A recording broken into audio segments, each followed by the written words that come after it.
Bismillahirrahmanirrahim. Alhamdulillahirabbil alamin. Arrahmanirrahim. Maliki yaumiddin. Iyyaka na'budu wa iyyaka nasta'in. Ihdinas siratal mustaqim. Shiratal ladzina an'amta 'alaihim ghairil maghdubi 'alaihim waladdallin. Amin. Bismillahirrahmanirrahim. Rabbi zidni ilma warzuqni fahma. Amin. Ya Allah, tambahkanlah padaku ilmu dan berilah kami rezeki untuk menuntutnya. Amin. God give me knowledge and get me with understanding. Amin. Silo. Nah, catetan ya Ilham. Ya, Ilham kelas berapa Ilham? kelas 5.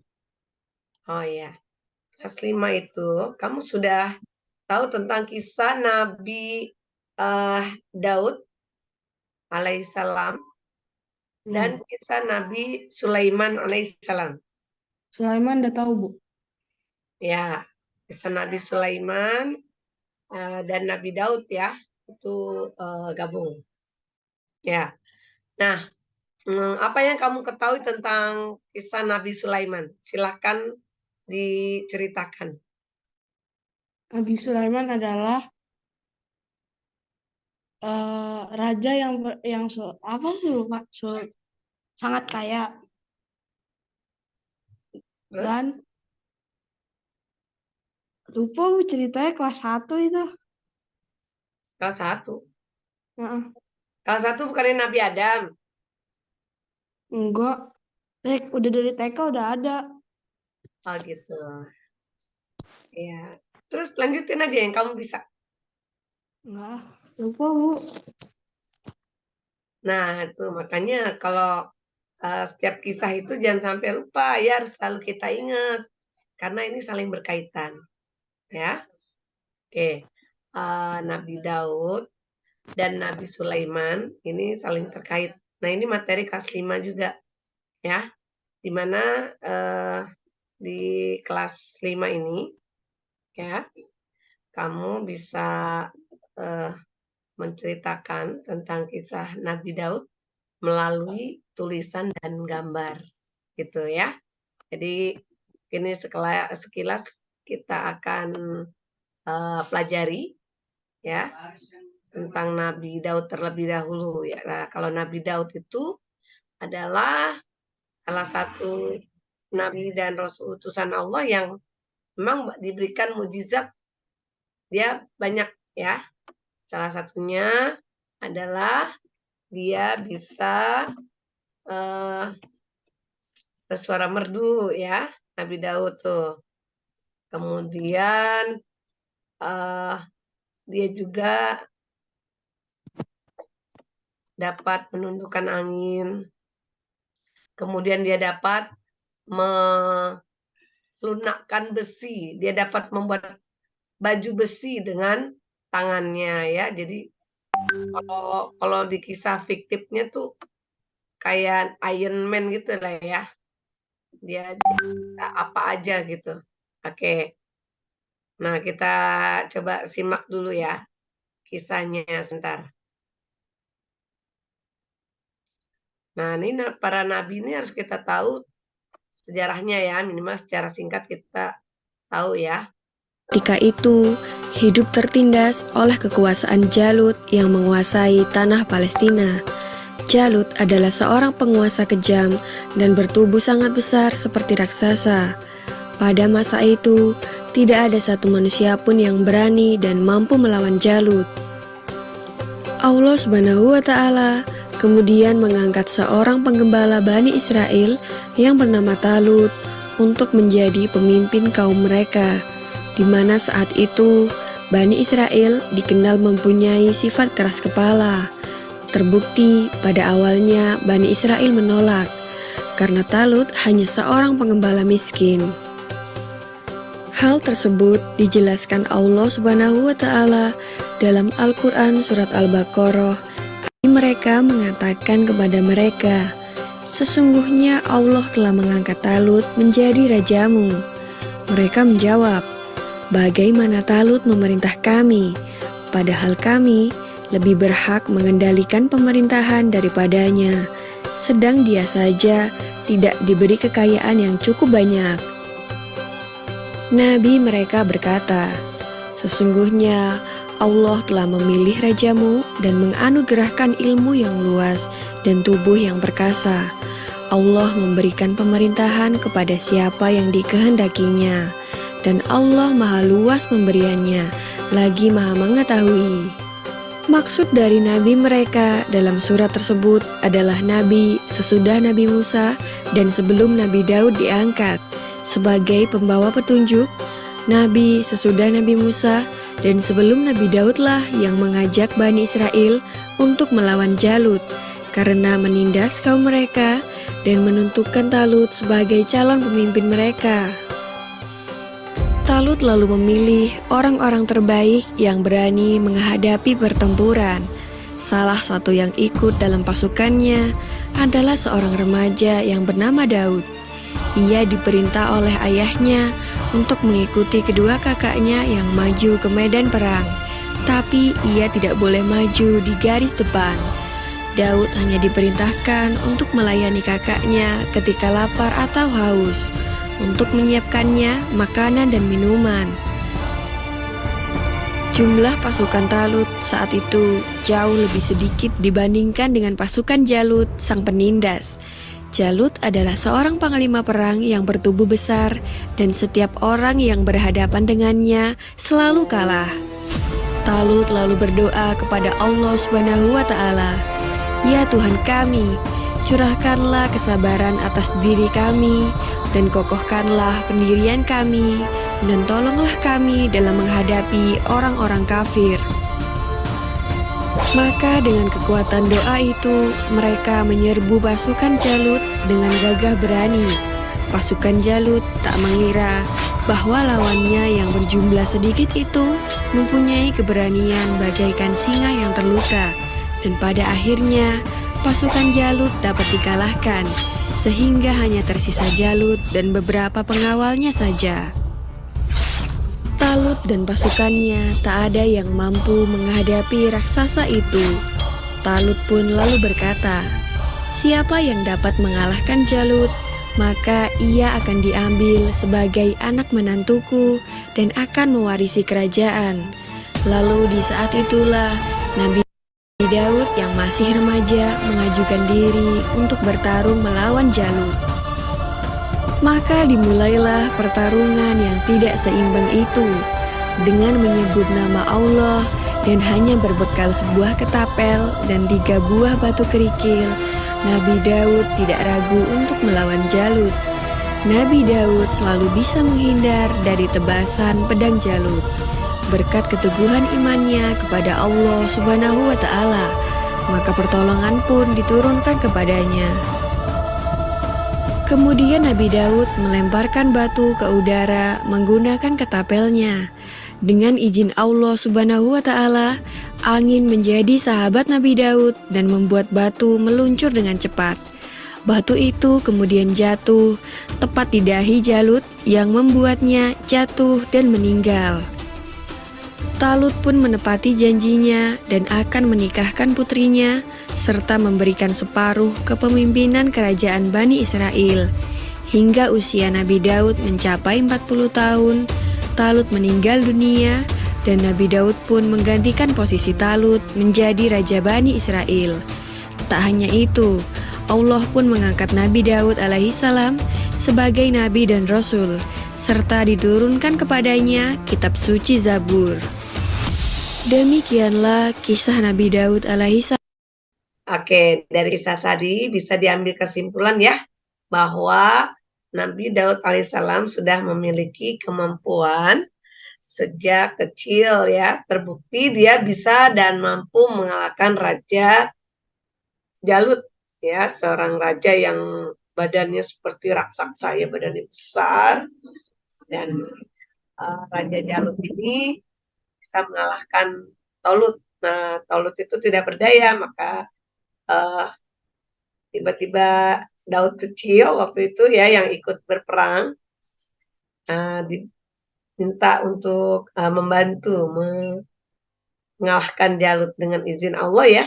Dari katepelnya aja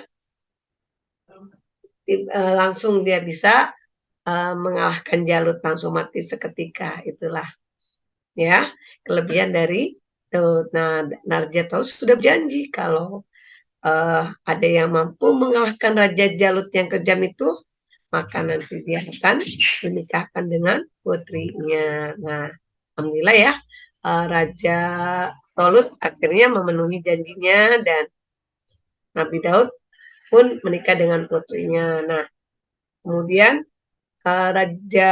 Nabi Daud juga diangkat sebagai raja. Dia juga memiliki kelebihan, dia mampu untuk membuat baju besi. Jadi tangannya itu memiliki kekuatan ya, dia mampu untuk melunakkan besi. Kemudian dari besi yang dia lunakkan itu dia buat baju besi untuk berperang, gitu ya. Nah, kemudian Nabi Daud sendiri juga memiliki kelebihan, dia memiliki suara yang merdu. Ketika dia membaca ayat-ayat yang terdapat di kitab Zabur, dia suaranya merdu, kemudian juga dapat menundukkan burung, ya, menundukkan gunung dan sebagainya. Kemudian juga dia memiliki kerajaan yang besar. Nah, itu sekilas dari kisah Nabi Daud alaihissalam. Nah, kalau tentang Nabi Sulaiman, ya, kalau Nabi Sulaiman ini adalah seorang Rasul juga utusan Allah ya. Nah, Daud itu punya anak namanya Sulaiman yang juga sama-sama menjadi seorang nabi dan rasul sekaligus raja. Nah, kalau Sulaiman ini banyak juga kelebihannya ya. Selain dia bisa berbicara dengan bahasa binatang, ya dia mengerti bahasa binatang, dia mampu menundukkan angin ya. Kemudian juga dia bisa berkomunikasi dengan bangsa jin. Dia juga mampu mengalahkan dia bisa menguasai kerajaan Saba ya yang dipimpin oleh seorang Ratu Balkis ya yang seluruh rakyatnya itu menyembah matahari kayak gitu. Nah, akhirnya karena Ratu Balkis penasaran dengan Raja Sulaiman, dia datang, dia dikirimin surat oleh burung hut ya, burung hut itu ya membawa berita. Disampaikanlah surat kepada Sulaiman, lalu minta agar beliau berkenan untuk ke kerajaannya. Nah, Nabi Sulaiman itu ya berdialog dengan bangsa jin, siapa yang mampu memindahkan singgasana dari Ratu Balkis ya. Ternyata jin Ifrit aku. Nah, terus ada orang yang lebih ini lagi, saya mampu untuk memindahkan singgasana dari Ratu Balkis itu sebelum matamu berkedip. Nah, berarti kan ada kekuatan ya. Insya Allah. Nah, kisah-kisah ini memberikan teladan bagi kita bahwa nabi-nabi itu memiliki keteladanan. Yang pertama adalah dia seorang pemberani. Berarti kita harus nggak berani? Harus berani ya. Beraninya dalam hal yang baik, bukan dalam hal buruk. Saya berani melawan orang tua, boleh nggak? Jangan ya. Berani dalam membela kebenaran, berani menyampaikan yang hak. Kemudian harus percaya diri ya. Dan kita belajar pun kita harus percaya diri bahwa kita tuh mampu kita. Kemudian apalagi nak? Teladan yang bisa kita petik hikmahnya dari kisah Nabi Daud dan Nabi Sulaiman. Percaya dirilah. Percaya diri ya, kita harus percaya diri dengan kemampuan diri kita sendiri ya. Kemudian apalagi nak? Kita tidak boleh sombong ya. Karena apa yang diberikan kepada kita ini adalah titipan Allah yang suatu saat kita akan diminta kembali. Maka kita nggak boleh sombong ya. Sombong itu merasa diri kita paling hebat, paling sempurna, orang lain tidak ada apa-apanya atau merendahkan orang lain. Nah, sikap itu yang harus kita jauhi dalam kehidupan kita sehari-hari. dalam berteman. Nggak usah milih-milih. Kalau memang itu baik buat kita, yuk kita silahkan bergaul ya dengan baik, dengan sopan ya. Punya banyak teman. Nah, kalau sekiranya ada teman kita yang eh, memiliki kekurangan ya, tidak untuk kita jauhi, tapi kita bimbing, kita nasihati agar teman kita itu menjadi lebih baik gitu ya. Nah, nanti guru akan minta kepada Ilham, Farhan, panggilannya Ilham atau Farhana? Ilham.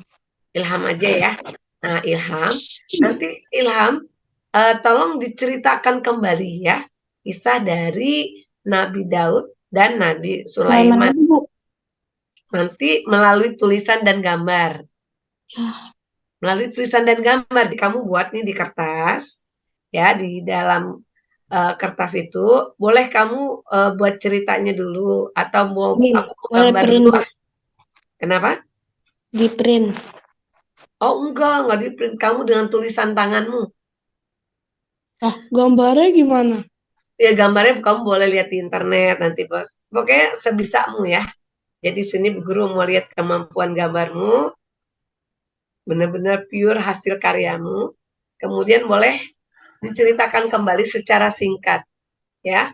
Bisa, boleh pilih salah satu deh. Kamu mau Nabi Daud atau Nabi Sulaiman, boleh pilih salah satu. Atau Bu aku dua-duanya, boleh, itu malah lebih keren lagi. Ya. Nah, nanti dari cerita itu ya kamu buat tulisan dan juga gambar, diberi warna ya supaya menarik. Kemudian hasil yang kamu sudah buat dikumpulkan, dikirim ke Google Classroom ya. Nanti dikasih keterangan itu namanya siapa, ceritanya tentang apa ya. Di situ diceritakan secara singkat aja. Ada gambarnya juga ya. Jadi biar bisa lebih menarik seperti itu. Ya. Oke, sampai di sini bisa dipahami? Bisa, Bu. Oke, jadi apa dia tugasnya? Menulis cerita Nabi Daud atau Sulaiman. Ya, syukur-syukur bisa dua-duanya, tapi nggak dalam satu halaman ya, takutnya nggak cukup. Jadi boleh kamu buat 2 halaman. Satu tentang kisah Nabi Daud alaihissalam, kemudian satunya lagi kisah Nabi Sulaiman alaihissalam. Berikut mujizatnya harus disebutkan juga ya. Mujizat dari Nabi Daud itu apa saja, kemudian Nabi Sulaiman itu apa saja, kemudian keteladanan yang kita bisa ambil dari kisah Nabi Daud dan Nabi Sulaiman itu apa saja, kamu terangkan di dalam tulisanmu ya. Tulisannya rapi dan bisa dibaca. Pakai pensil aja boleh ya. Kayak gitu. Ada yang mau tanyakan lagi saya?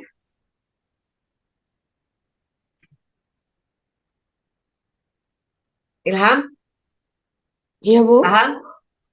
Paham? Ada yang mau ditanyakan nggak? Nggak ada. Nggak ada. Oke.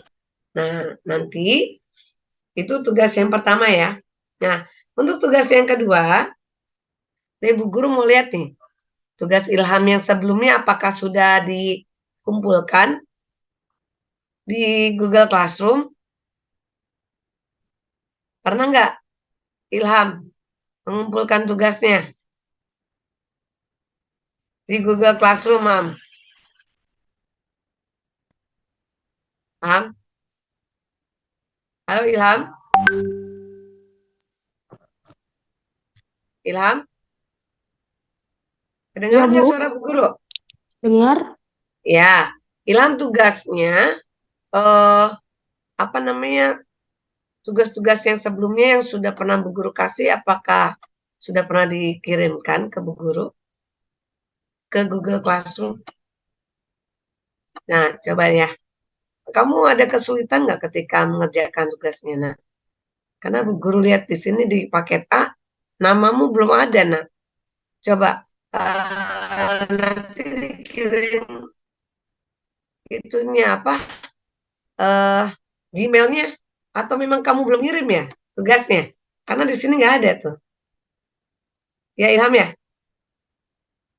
Ilham? Ilham belum ada nih tugas yang masuk yang sebelumnya.